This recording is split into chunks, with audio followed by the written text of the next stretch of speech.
Hello everyone and welcome to another Premier Injuries Daily Update. Now we're in the midst of game week 37 and we have three matches still to be played on Thursday evening. So where better place to start than Everton, who entertained Crystal Palace at Goodison Park. Now Frank Lampard, good news with regards to availability to some members of his squad. We know that Michael Keane is back in contention after missing the defeat to Brentford because of illness, a touch of gastroenteritis, but he's fine, he's trained, he's ready, and he is available to start.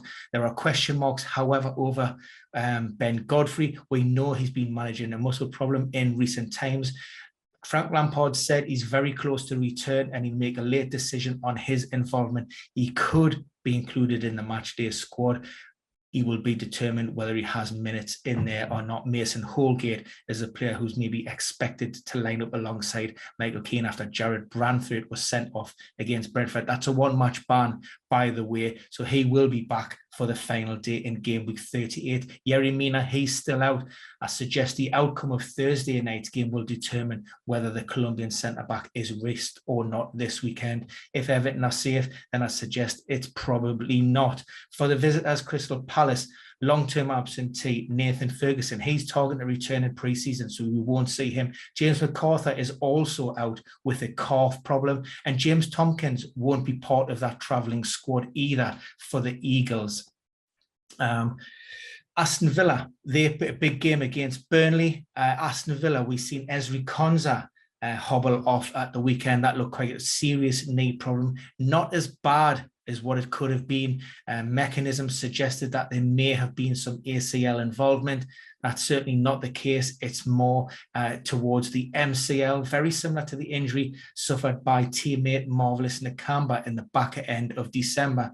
Now, that particular injury kept Nakamba out, returned to play for around about 16 weeks. Stephen Gerrard said it's a similar problem. And if that's the case, we'll be looking at maybe the end of August, around about the beginning of September, maybe after the first international break of the 2022-2023 season. Another key update from Villa was the potential, a slight concern or doubt over Emiliano Martinez, who picked up a knock in training on Tuesday. Now, we're still optimistic of a return, but there are no guarantees at this point. We'll see how that injury evolves and how he responds to treatment. But elsewhere in that camp, it basically remains the same with Courtney House and also Leon Bailey out. We don't know whether those two players will be back this weekend for the final game. Now, for the visitors, the Clarets, Jay Rodriguez is probably the best placed of those players who've been currently sidelined. He has been working with the team after recovering from a hamstring problem.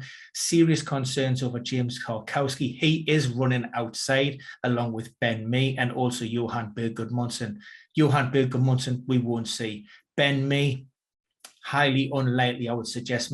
Mike Jackson said, given the fact that he's been out for well over 2 months, they're going to have to pick and choose, and decide late on. But like I say, given the fact that he's missed so much time out and there are others, well placed to come in and recover, I don't expect Ben Mee to be thrown in there. Certainly not on Thursday night's game. And then also for the weekend, that will be determined, by that result at Villa Park. Dale Stephens, that was a precautionary withdrawal. He'll be back in the squad, but Eric Peters remains out of contention. Now for Chelsea, they take on Leicester. Some big updates. Andreas Christensen. Thomas Tuchel didn't divulge too much information with regards to the centre-back, but apparently he presented on the day of the FA Cup final, said that he didn't want to be considered for that game. Now, in terms of his availability and his physical well-being, absolutely fine. There's no injury there. But Thomas Tuchel said this has happened on more than one occasion this season. He backs the player. He has to respect his decision, but he stressed that he wasn't injured.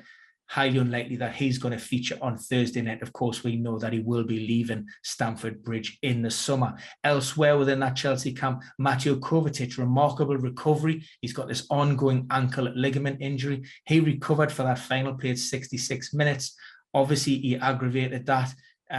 So there are big question marks whether he will feature on Thursday. He hasn't trained up until now. And also Kai Havertz, Tuesday, he was working on an individual program. He will be put through his paces again on Wednesday and determine, whether he can come through that and be included. We do know that Timo Werner will not be involved. Again, that's another hamstring problem. Hasn't been ruled out of the final game, week 38, just yet. So we'll wait and see what happens on that. With regards to the visitors, the Foxes, Ricardo Pereira, his own hamstring problem gives an outside chance, just returned to the training pitches, but Papi Mendy should be fine. His enforced withdrawal at the weekend was due to illness, and there was no injury-related problem with that.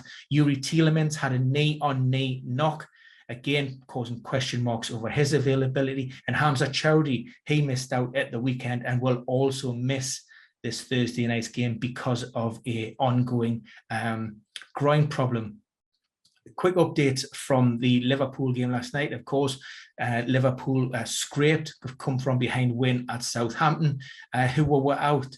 Virgil van Dijk, who we know was forced off, more of a precautionary measure in the FA Cup final because of a calf issue. We're hoping, and he sort of hinted through his social media channels, that he'll be back this weekend. And also Mo Salah.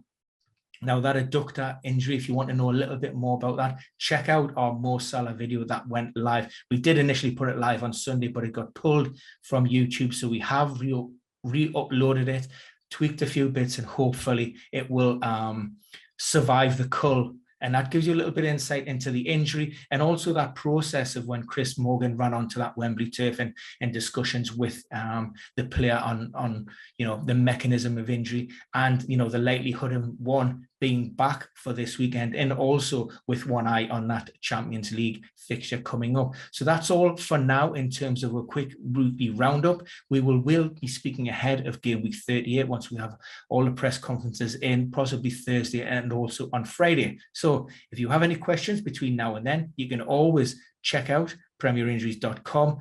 Have a look at Twitter on @Ben Dinnery, or pop any comments in the box below. And we'll see you again very soon.